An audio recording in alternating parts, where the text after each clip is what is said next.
Welcome to టీ10 నేను రేవతి. మధ్యప్రదేశ్ లోని దేవస్ జిల్లా సాత్వరా పోలీస్ స్టేషన్ లో ఓ దళిత వ్యక్తి అనుమానాస్పదంగా మరణించడం దేశవ్యాప్తంగా సంచలనం సృష్టిస్తోంది. వ్యక్తి ఆత్మహత్య చేసుకున్నాడని పోలీసులు చెబుతుండగా, లేదు డిమాండ్ చేసినా లంచం ఇవ్వలేదని పోలీసులే హత్య చేశారని బంధువులు ఆవేదన వ్యక్తం చేశారు.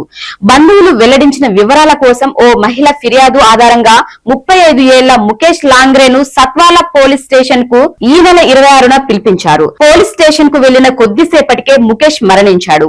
స్టేట్మెంట్ నమోదు చేసుకోవడానికి పిలిచామని కస్టడీలోకి తీసుకోలేదని పోలీసులు తెలిపారు. పోలీస్ స్టేషన్ కిటికీకి స్కార్ఫ్ తో ఆత్మహత్య చేసుకోవడాన్ని చూసి వెంటనే ఆసుపత్రికి తరలించామని, అక్కడ వైద్యులు ముఖేష్ మృతి చెందినట్లు ధృవీకరించారని పోలీసులు చెబుతున్నారు.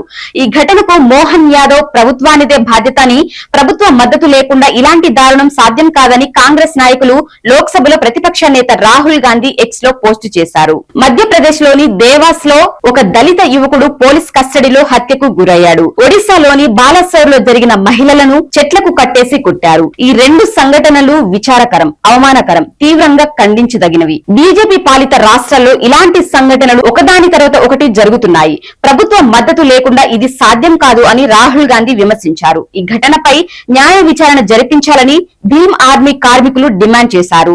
దోషులను కఠినంగా శిక్షించాలని, బాధిత కుటుంబానికి ఆర్థిక పరిహారం ఇవ్వాలని కోరారు.